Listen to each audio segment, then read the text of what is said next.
What's up, everyone? Welcome back to the Crypto Mavericks podcast. Super excited to have on Sean Lee today, one of the founders of Magic Labs. It's a WAS, first time I've heard of that term, a wallet as a service company. But on top of that, today you launched an AI agent. So thank you for joining us on your super busy day, probably. Uh, tell us about yourself, how you guys started Magic Labs. I mean, it's been 7 years since you guys started. You guys saw the vision. So tell us how you saw that before everyone else did. Yeah, thanks for having me here. I'm super great to be here, and can't believe it's almost 7 years. Um, we started back in 2018 when uh, when it was pretty much just Ethereum at the time, right after the ICO boom.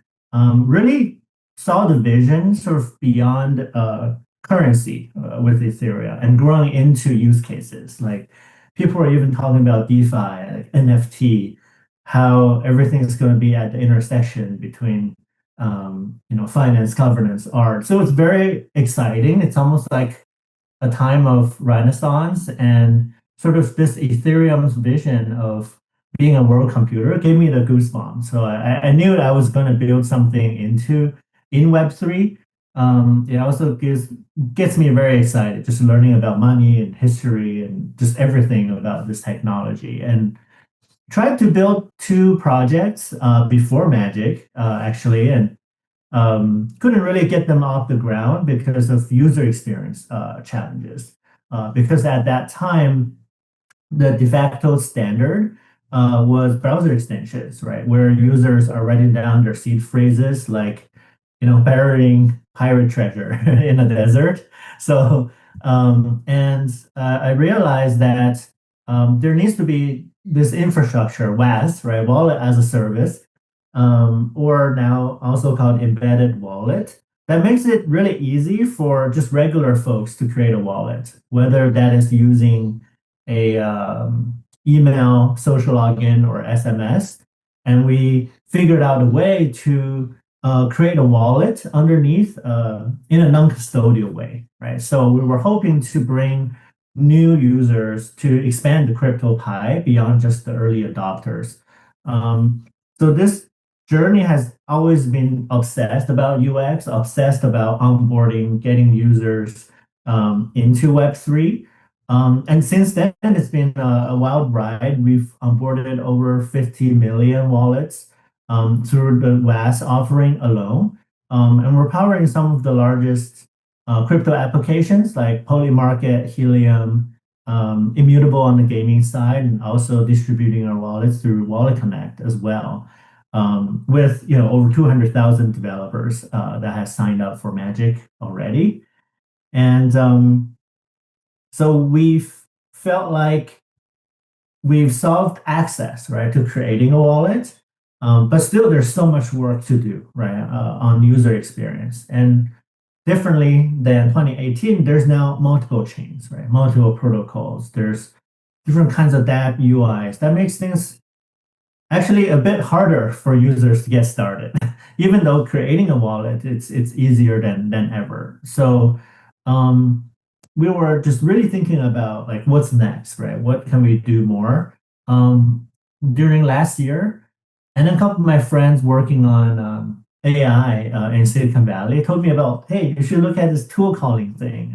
It's pretty cool. Like you can use AI to call these functions. And I'm like, oh, you can call crypto functions too, because everything is programmable and it's on-chain and open and transparent. So very cool. And gradually evolved into this idea of, hey, AI agents could be a great solution to solving the crypto user experience challenge by sort of handling everything automatically instead of making users click around manually across apps and chains, including like getting rid of that huge learning curve, right? To understand what is in DeFi in the first place, what like slippages are and permanent loss, right? So there's all these crazy complex things to understand before they can even get started. So this helps them sort of really sort that out.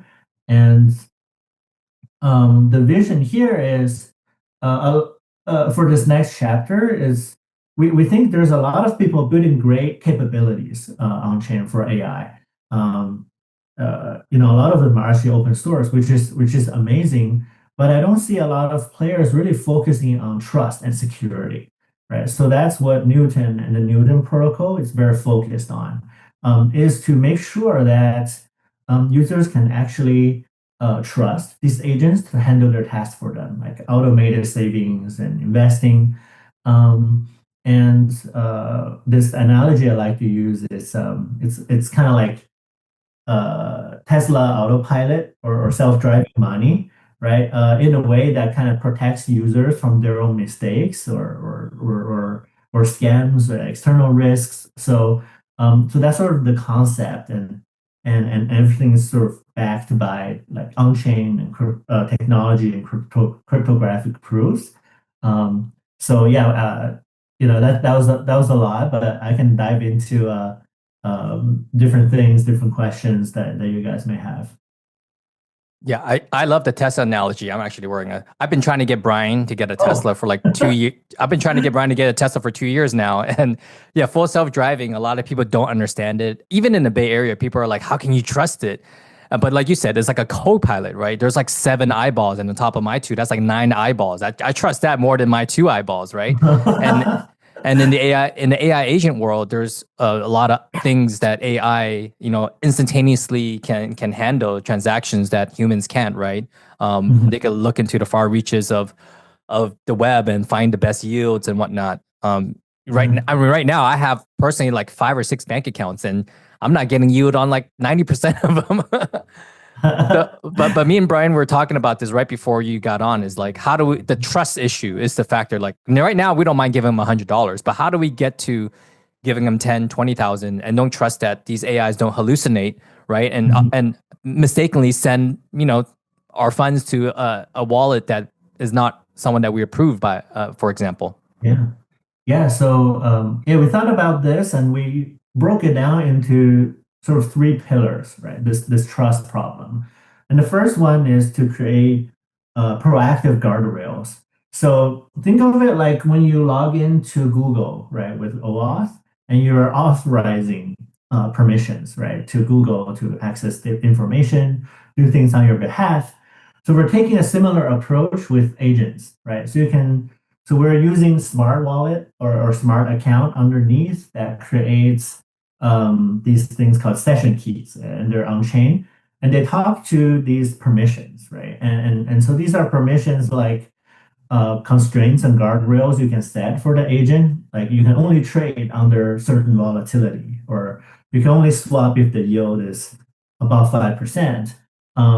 And so basically, you're defining the agent's operating zone before it acts, Mm. while giving it the autonomy too, right, to operate within that boundary. So this proactive guardrail is very, very important, right? Um, and it starts with these simple like on-chain things like whitelisted tokens and protocols and spending limits like a virtual credit card.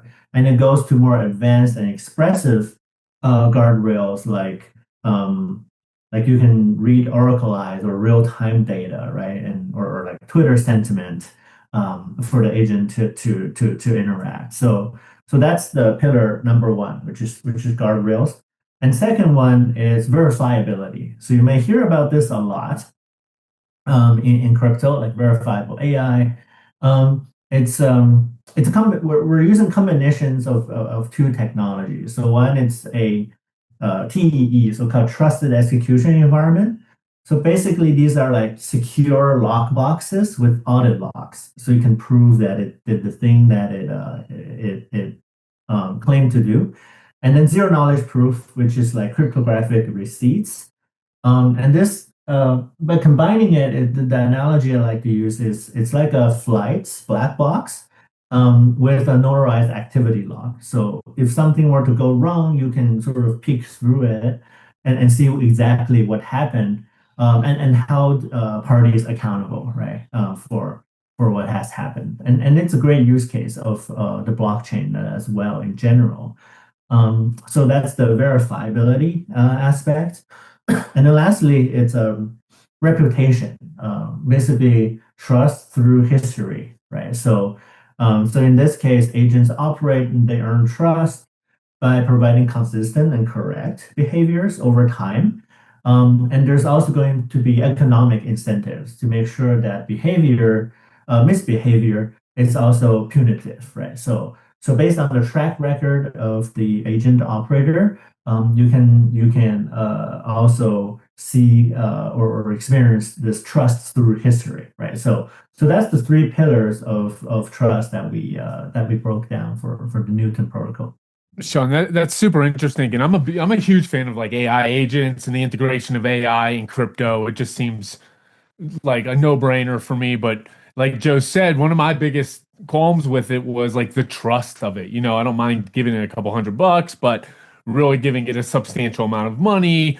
And when we talk about crypto and everything like that, it makes me personally feel a little uneasy.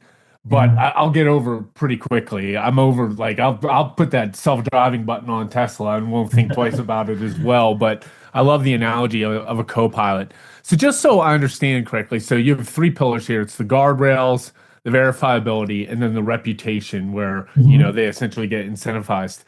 Help me understand. There's a lot of other like DeFi AI agents, kind of that term is being thrown around, like Grafane and Heyanon and Wayfinder just launched one Mhm. Yeah. recently. How does your agent Newton compare to these other agents? What are the similarities and differences? So you can think about what we've launched as like a demonstration of the protocol, right? It's not uh, like a full agent. It showcases like a DCA agent, right? And what we wanted to demonstrate here is that end-to-end trust because we think that's the most important to demonstrate. So this agent goes out and buys crypto for you on an automated basis, and you can verify the cryptographic proofs after. And the idea here is that we're building towards a marketplace. Right. So this marketplace of agents or tools hosted through MCP servers where other developers can plug in their own agent into the Newton experience. So that's what we're really excited about. It's not just Newton building this one verifiable agent.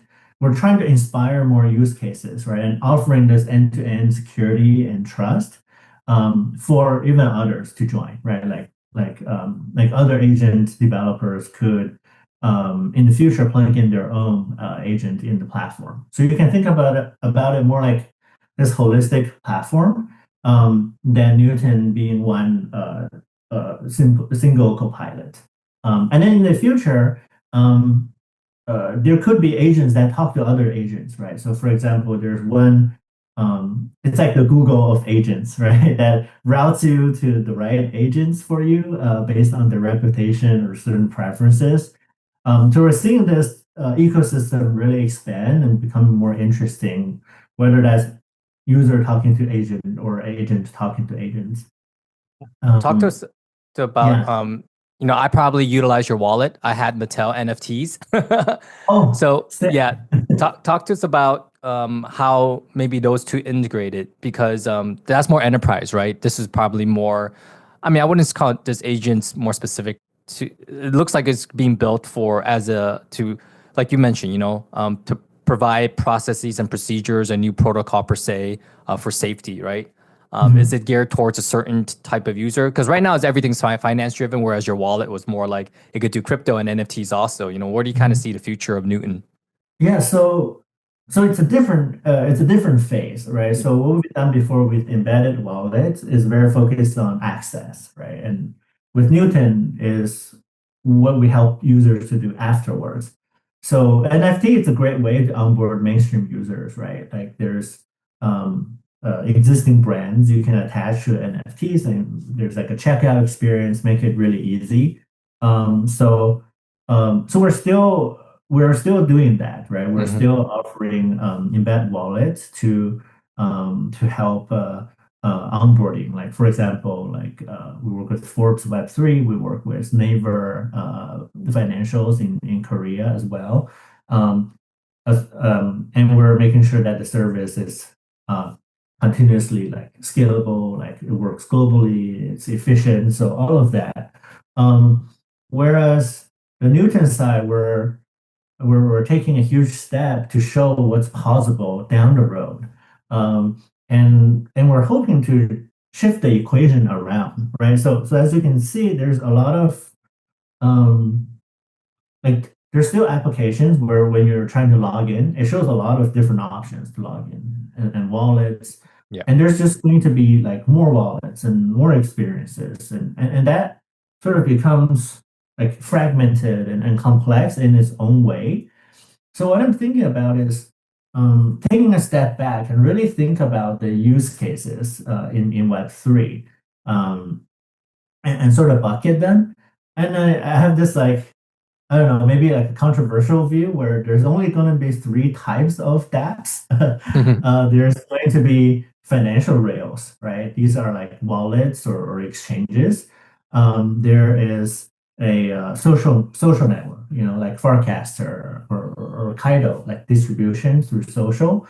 And then lastly is agents. So instead of having separate applications with different kinds of UI that users have to learn, basically their natural language intent is going to get translated right into actions by this web of agents going from intent point A to action point B in an instant, basically. So I think this is like the next Google experience. So if you think about it, Google was like an intent user experience where user type in what they want to know. Yeah. They see a list of websites that are indexed. They click into the website, browse it, goes through a conversion flow, then get to the purchase or the action at the end. Whereas I think this new paradigm I like to call application abstraction is going to be done through agents, right? So the intent will translate into agents that takes care of the task for them, A to B with very low friction. And this, is going to be huge for commerce, right? Especially. And I already see a lot of players talking about it, like Stripe and PayPal, for example. And I think crypto fits very nicely with that, right? So instead of creating these kind of cumbersome and relatively expensive virtual credit cards for agents to use, you can create a wallet. It's super cheap. Transaction fees very cheap as well. Combine that with stablecoin adoption for like cross-border payments. So you can get like global commerce handled by agents and automation. So I think that's a pretty exciting vision of what this can enable. But also with the advent of RWAs, real world assets, you can now tokenize like real stocks and assets. And then you can apply the same automation capabilities to RWAs too. So like portfolio rebalancing and all of that. So this is like the fintech holy grail, right? It's sort of this autonomous finance experience. And it's only possible with crypto and new Web3 rail. So very, very exciting stuff. Yeah, there's a ton of exciting stuff in this entire space, and I've been looking kind of through your light paper and educating myself on Newton, and it really just feels like you hit the nail on the head with like your vision here, and that's what I love about like this entire project. I'm curious what your personal thoughts are with this entire AI crypto. When I think of like AI crypto, I think of like portfolio or strategy management, possibly like short-term trading and execution. You mentioned commerce, which Mhm. is seems really cool to me. I never really thought about it in that depth. And then some utilizing it with like institutional and DAOs. What are you most excited for? How do you see these AI agents really, bringing the masses in or captivating people? I'm excited on multiple fronts. I think if we're just talking about the need for automation, right? You can already tell from like a lot of these Telegram bots where you have to hand it literally a private key with assets in it. People still trust it, and in 1 year, some bots have processed like hundreds of millions of volume, right? So incredible, right? And just imagine like that at a much larger scale, right? When it's more secure and trusted, when it's touching real world commerce, RWAs, and with the guardrails and verifiability. So I think just that alone is huge, right? And and when we look at other advancements, like in AI, it's getting like cheaper to run, more open source models. There's all these protocols around like tool calling, like MCPs. I call it like a like chain abstraction for tools. um, and and that's really cool. Like all of these advancements that makes AI more capable, right? And where we come in from our past experience, not only addressing UX but also security and trust, is how Newton kind of brings it all together, right? By providing trust and security, because we see the biggest barrier to trusting an agent to touch your money is trust and security, right? So that is like the most important problem to be solved. And at the same time, the demand is building up, right? The potential use cases building up. The AI toolkit and capabilities are growing. So everyone is moving this industry forward, and we're hoping to bring it all together. And that's the Black Triangle moment we just announced, right? It's like it's from a PlayStation story, PlayStation 1. There were like no progress, and all of a sudden the devs displayed a triangle and they're celebrating, and the business guys are like, "What the hell?" And but it's really complicated working from the hardware to the software to display on the screen. So our Black Triangle moment is to demonstrate that too. It's a simple agent you can create, but there's like a whole iceberg right underneath, going from the smart contract wallet to the session keys to the permissions to the TZKP on end to end to show that like trust use case. And then we'll slot in like more agents, right? More capabilities that people are already building and making it really easy. So yeah, that's sort of the idea, yeah, here. So, I saw online, correct me if I'm wrong, there's a potential token airdrop of Newton, is that correct? And yeah, well, talk to us about that. Why is there a need for a token for Newton, and is there one? So we announced the Newt token yesterday. Um, I'm actually not sure how much I can talk about it. But yeah, I'll focus on the utility of the Okay. token, right, in the network. And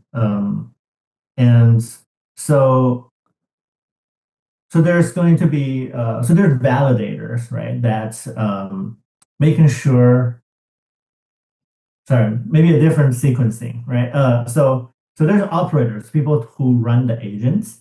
And then whenever they run the agents and the agent performs activity, that generates a proof, right? And every epoch, they are expected to submit the proofs. And once the proofs are submitted, um, the validators will check, right, every epoch. And then basically if the proof fails to be submitted, then the operator gets slashed. And if they submit it, they'll earn based on that, right? And underneath there's like an orchestration marketplace where users post a job with the token, right, as sort of a fee, attached fee. um, like a fee marketplace, right? In like blockchains in general, and then the operators, on the agent side, kind of selects and runs these jobs. So this could be like different models, different kind of agents, expensive workloads, cheaper workloads. So it's like pretty flexible, and yeah, that's like super high level, right? And then every time the permissions are being updated, basically the guardrails, that's also like a gas fee, right? That's consumed. So yeah, so that's the high level, and we're continuously iterating this as we build it out. Is there going to be some sort of governance role? Is it with the utility token as well, or is that really a governance token at all? Uh, we may start with some pretty basic stuff, but still defining at this moment. Awesome. I just, yeah, when I hear token airdrops, I just very interested, especially being in the crypto world, especially with AI, because a lot of people, say that crypto works so seamlessly with AI, and with incentivization with AI agents and actual physical robots in the future, it just fits really well. So I'm just curious how that's going to play out. I guess we don't really have to worry about it since it's going to be seamless behind the back end with you guys. Right. It's also interesting, right? Because if you look at how AI tools are being used today, like I'm talking about pure AI tools, they use credits and tokens. Mm. So, so it's already like a familiar experience to active AI users too. So pretty interesting synergy there. Because previously users were more used to like metered USD payments, right? But now it's like, oh, you get these cursor credits, right, that you can use for like these different models. Some models are more expensive and cost more credit. So yeah, it feels a lot like crypto to me. My apologies if I missed this earlier. I'm not sure, but how does Newton integrate with other existing blockchains? We have layer ones, layer twos, all sorts of blockchains. How's that integration look? So right now we're starting our launch and home base on Base, right? It's a great Yep. chain. We're aligned on the obsession on UX and trust.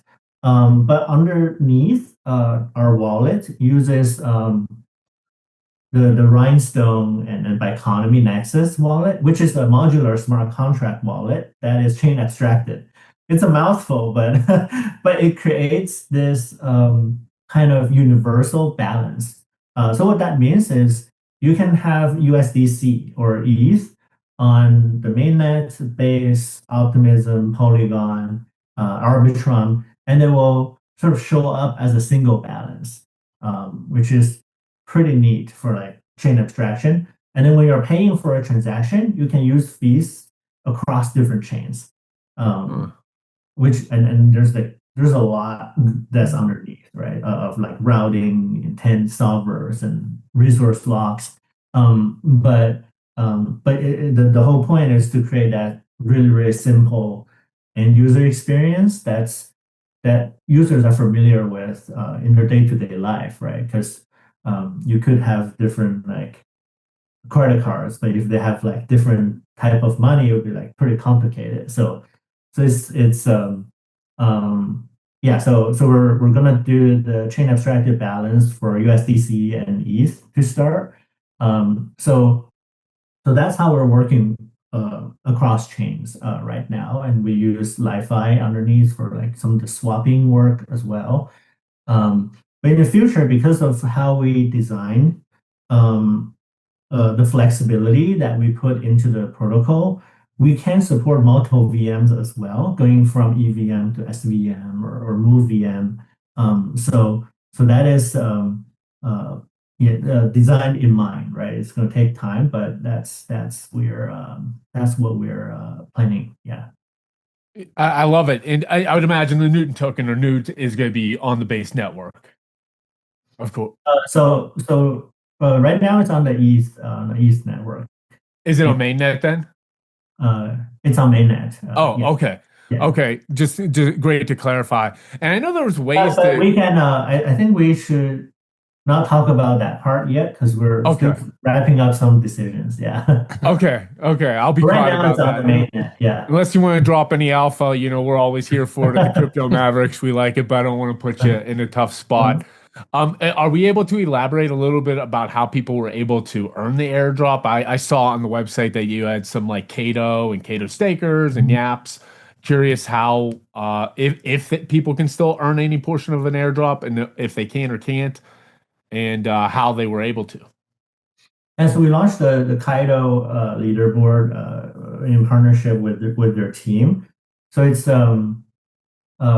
they call it Just for Me campaign. So one thing that's different is it's not only just about like yapping and talking about Newton. So part of the allocation is for that, but also there's a milestone based bonus, right? So when you hit certain like referrals, when you hit certain like agent like created, that gets unlocked, right? So So yeah, like that's one thing we're doing differently, and the big program that we're running right now. I'm going to create one right after this interview. I'm going to go and test it out. Last question for me, Sean, because you have experience with enterprises, big box stores like Mattel, you work at PayPal. We know that you saw early on the vision of digital assets, and thankful for you guys for creating that path. Are there early conversations about commerce with AI agents? Are enterprises, is that even on the radar? AI agents and or crypto, or just AI agents in the Web 2 world? I just want to sneak peek because you have inroads there, right? And you work with these guys. Like, I just look curious how close we are to one day, buying stuff with my crypto through an AI agent. Because I would love that. I know my mother-in-law who doesn't speak English natively would love that. All these things to be super simple. I can't point to companies like specifically, but yeah, like it's top of mind like everywhere, right? Like I get pings all the time to even just hearing Asian commerce being mentioned, like as part of Newton, I get so much interest, right? From companies, and just today I sent out the tweet that the OpenAI CPO sort of talked about this type of experience as well, and talking about why you need guardrails for these agents. So I think yeah, this is really top of mind. I think the world is racing to that vision. I think just like I think it needs to be tempered with a lot of care, right? Because it is touching finance and real people's money. I hope it doesn't go like super fast without considering trust and security. But we are doing our effort to really go very quickly to show that hey, trust and security is possible, right? And it's a perfect use case for like crypto networks and like all of these like incentive alignment, right? To ensure that trust and security. So um, and uh, and sort of really trying to demonstrate like we used to, like we always have been doing, to demonstrate like the future, right? In like this very simple way to tell that story. It's like, okay, you can delegate, you can trust the agents, and here's how you can trust it too. So really to show that like vividly and tell that story so people can understand, right? And I hope like one day it's gonna be like, hey, you wake up at 7 and the agent tells you, hey, we've moved your asset to a more secure and less volatile vault, earning 7% yield. And you're like, cool, go on about your day. And during lunch, the agent is like, okay, I planned that weekend trip for you, right? And I paid for all the, here's all the receipts. I cancel some subscriptions you're no longer using, things to worry about on your mind. And in the evening, you're like, okay, I got this great idea. If ETH falls below this number and the sentiment is this, you should try to do this trade for me. And the agent's like, okay, gotcha. And you can just go to sleep. So yeah, I'm really hoping that like within the next 5 years, that could be like embedded, right, in people's everyday life, this kind of experience. I don't know, maybe an agent that can do taxes would be great too. So saves a lot of work. And so yeah, like in the end, it's like it will be more seamlessly embedded in every person's life, just like the computer did, right, in the past. Whereas computers were like huge, right? It's not really like personal. And then Apple, Microsoft, they came along, made it really simple. Now technology is super embedded in our daily lives. But now it's like this explosion of applications, right? And things you can just the use case that you need. But in the future, all of that can be handled because of like agents, right? And they can sort of handle all of that complexity for you, not only just for Web3, but just applications in general. Yeah. Yeah, we are idealists here in the Bay Area. We see, this future that we all want to live, and it's happening. I barely talk to turn on my lights anymore, and people in the Bay Area here, they barely even type in the, I tell Brian all the time, you should come to San Francisco because people don't even type to the AI. They just talk to the AI Mhm. nowadays in the cars or Yeah. whatnot. And I can see people utilizing Newton for that, voice activated training and whatnot. And I'm glad you're building out the trusted platform ecosystem for us. I think we're in good hands here. You work with big giant enterprises. So I know that personally security is top of mind for those Yeah. big conglomerates and big companies because they have millions of users to watch out for. They have to abide by the strictest of laws. So I'm pretty sure that's on your forefront as you're building out Newton. And I think you guys are visionaries for not pivoting but evolving, from WAS to AI. So I'm super excited to utilize your product and to try to break it and to see if I can trust it Yeah. fully. So I'll definitely be providing feedback for you. Let us know. Yeah, thanks, Sean, for coming on. Where can people find you personally? I know I see your X here, but do you want to share, for devs or for people who just want to reach you, how they can find you guys? Yeah, my DMs are open, so I'm underscore Sean Lee, Seanli. And also, yeah, you can follow the latest news on Newton at Magic Newton on Twitter as well, or the website magicnewton.com. Yeah, Awesome, Sean. It's amazing having you on. it's it.